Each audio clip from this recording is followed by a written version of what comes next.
So today I'm going to be talking, why did I like punched in to start, like, oh, okay.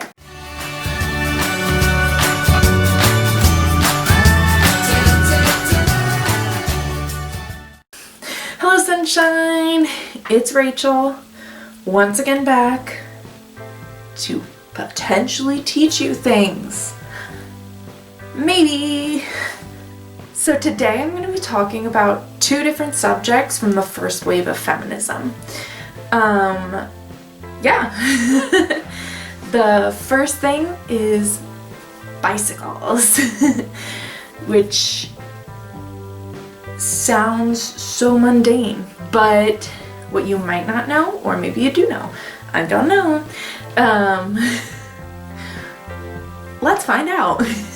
What you might not know is that bicycles are actually one of the inventions that led to women's liberation. And this is because in the mid to late 1800s, there weren't a lot of ways to get around. There were carriages still and horses, there was obviously walking, and there were the beginnings of automobiles. But a lot of these were expensive, and for women, they weren't really, I don't want to say allowed, but I think it was allowed. Women weren't really driving cars or going out in carriages by themselves. They didn't really have a mode of transportation that didn't involve a man besides walking. But even walking, girls who walked by themselves were like looked down on for a lot of reasons. You either had to have a chaperone, like a group of women, an older person to like go walking, and walking took a long time, or you had to be rich enough to have a carriage at your disposal, or a man who could drive you around, and also be rich enough to own an automobile. So around the late 1800s, I think it was around the 1890s, the bicycle, the design of the bicycle changed. So it used to be, you've probably seen them, they had like a huge wheel on either the front or the back, I can't remember, and then like a smaller wheel, and it wasn't really safe. It was something that wasn't considered safe for children. Only men, like grown men, rode them around. But then in the 1890s-ish, they changed the design. It wasn't exactly the modern bike, but it was definitely closer. The wheels were the same size, the pedals were very similar, like all of the mechanizations became very similar to the modern bike, and the wheels were inflated. And around the 1890s, it was considered that bikes in that design were safe for children. So a lot of women decided, oh, it's safe for children, so it's safe for me. So then women decided, we're gonna ride bikes. And bikes became an alternative for them to go out into the world without needing to be wealthy, with a man, or relying on anyone else. They could just independently go out into the world. So that was kind of the first step, was just a large group of women saying, we no longer need men to travel, which is a pretty big thing in and of itself. So around this time too, society had decided that there was one way for women to act. So the women who decided to use the bike as their form of autonomy to travel, it was actually a radical form of rebellion for the time. Sorry, I wrote down a lot of stuff. I have a bullet point that has a lot of information in it and I don't want to miss any of it, so I have my phone here. I'm gonna try to go off book for most of this. I have gone off book for up to this point, but I don't want to miss any information. Please don't judge me. Biking led to a lot of criticism. It was a wide range of criticism. It went from anything from bikes causing women to have orgasms because of the vibration, to the vibrations shaking organs and weakening immune systems, to riding bikes decreasing beauty because women had to focus too hard while they rode the bike. You have to have a concentration face. So those are three of the biggest criticisms. Yeah, but ultimately all of this kind of led to like a mini sexual liberation. I didn't actually go into a lot of research about that because I'm trying to keep things a little PG-13 here. So just know that it did. If you want to research more, I am going to include links to a lot of my research down below. So you can look into it, find out more information and more in-depth information. But I don't want to go too in-depth on the sexual liberation part. Okay, bye. So, because biking became popular around the 1890s, it changed the fashion drastically, because at the time, women were still wearing those like really long skirts. They were like to their ankles, and for women it was really dangerous to be riding bikes in these skirts. It caused some accidents. Sometimes the skirts would get caught in the gears and get so tightly wound that if they fell over, they couldn't get unwound enough to even stand up, and they would just be kind of trapped there. So in order to kind of combat that, a lot of women started wearing what was called bicycle bloomers. It had socks that went up to about like the knee, I think, if I can remember correctly from the pictures, and then like poofy like shorts that tucked into the socks. So still they were covered, like all of their legs were covered. So bicycles and bicycle bloomers became a thing for women's liberation right around the same time as the suffrage movement. Actually, the suffrage movement came first, but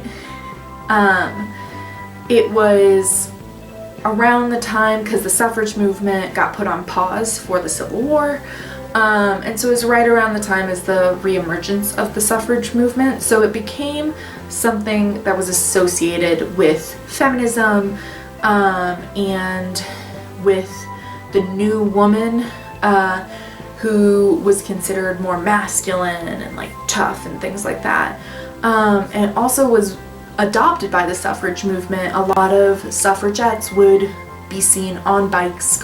So essentially all of that to mean that you might not know it, but every time you ride a bike, you are riding a vehicle of women's liberation. So the second topic I wanted to talk about, because it takes place only a decade or a few later, is a woman named Alice Paul. Now Alice Paul, oh, be still my beating heart. She is one of my favorite women in history. She is a true unsung hero. She is a suffragette. She is not one who is talked about a whole lot from my experience. You know, I feel like I hear a lot about Susan B. Anthony and Elizabeth Cady. Did I say that name right? Oh my god. Who is Elizabeth Cady? I found this on the web. Oh, I just forgot her last name. Okay. Thanks, Siri. It's Elizabeth Cady Stanton. It's really disappointing when you forget basic things and you minored in women and gender studies. You know what I mean? But you know what? Today is not about Elizabeth Cady Stanton. Today is about Alice Paul. So let's learn about her. So I'm gonna give you a little bit of a background on her like childhood-ish, but mostly I'm focusing on her adult life. As I said previously, I'm gonna include all of the websites I referenced in my research down below in my description. So if you want to know more about her childhood, they definitely have the information. So Alice Paul was born in 1885 and lived until 1977. She, as a child, was taken to suffragist meetings with her mom. So her mom was also a suffragette. She went to multiple colleges. I didn't write them all down. Like I said, I just wanted to like touch on her like growing up life. I know that she did get a PhD, so she is a doctor, because she is an amazing person. But she, at one point in her schooling, was in England, which is where the important part of, well, all of her life is important. Everyone's lives are important.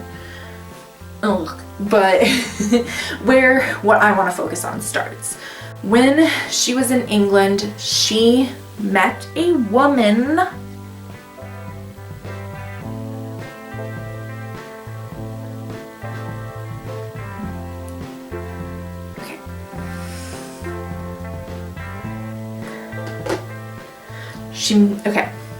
When she was in England, she met a woman named Lucy Burns.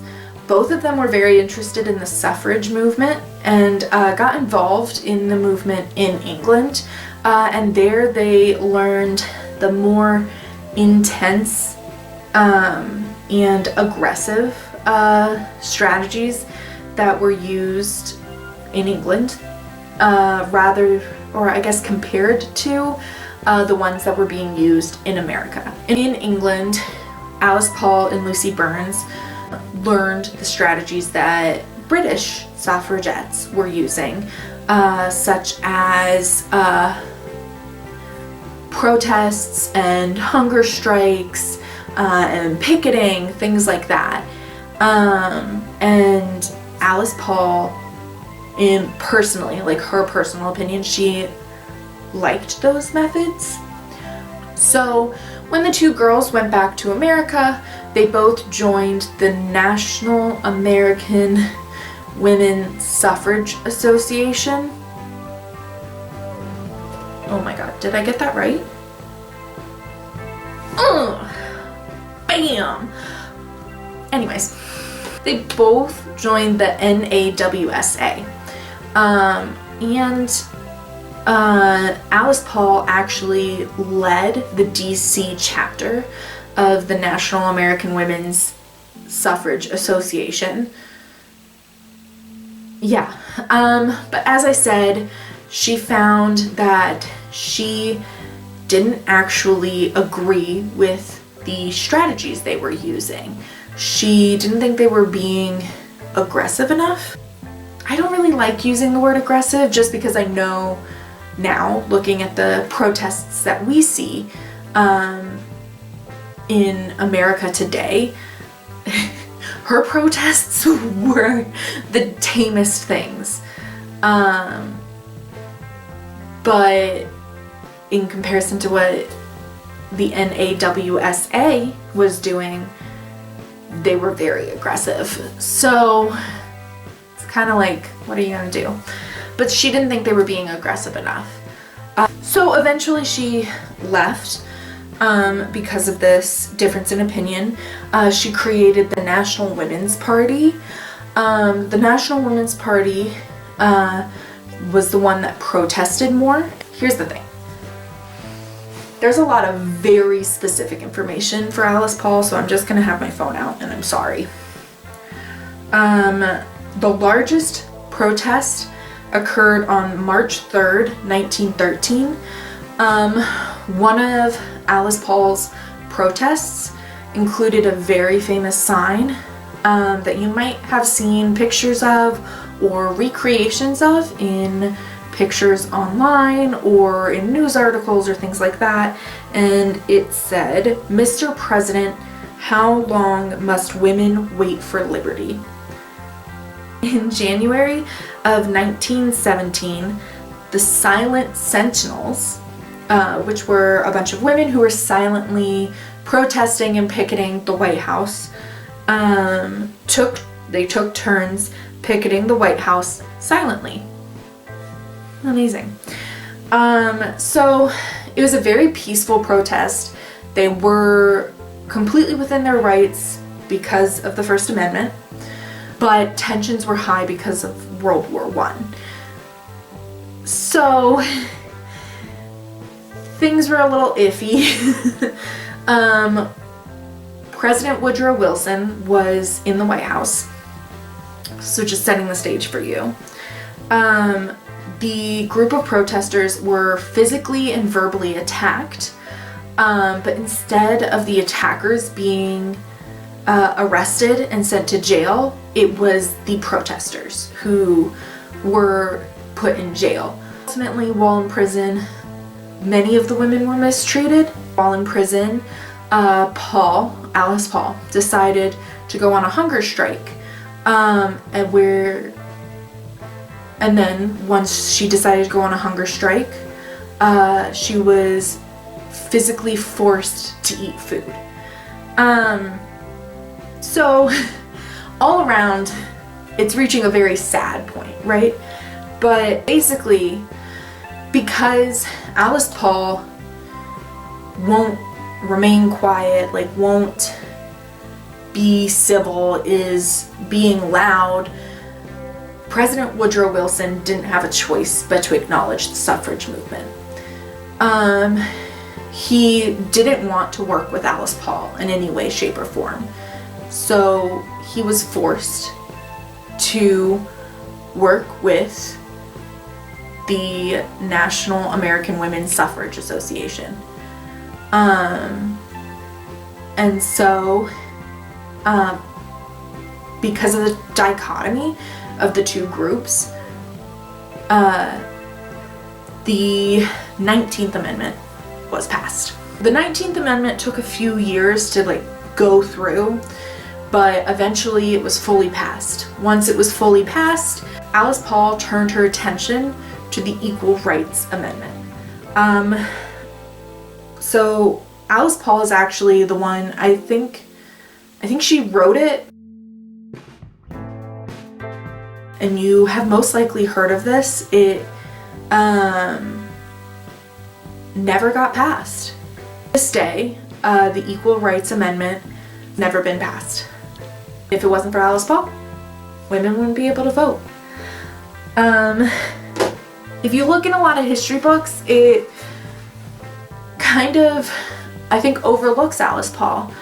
But the thing is, if you look at the first and second wave of feminism, a lot of the progress is made because there's two kind of movements working at the same time, and one is much calmer and one is more radical. And if it wasn't for the radical feminists, the more calm or conservative feminists wouldn't be able to make headway with. The point is, I think that Alice Paul is a badass, and I think she doesn't get enough praise. So this is a video to talk about bikes and Alice Paul.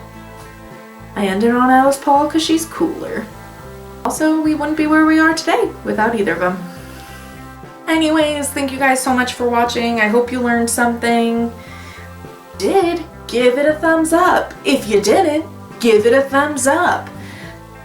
Down below if there's anything you want to learn about. If I know things about it, maybe I'll teach you. Subscribe button. if you aren't already subscribed, and ring the notification bell to get notified when I post new videos. My social media links will be down below.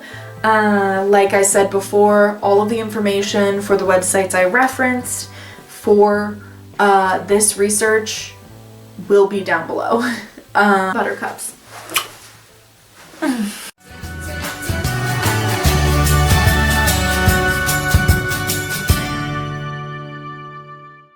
Alice Paul turned her movement, wrong, bicycle. You wanna know what's sad? I just taught you about bicycles, but I didn't learn how to ride a bike until I was 16, and I pretty much haven't ridden one since.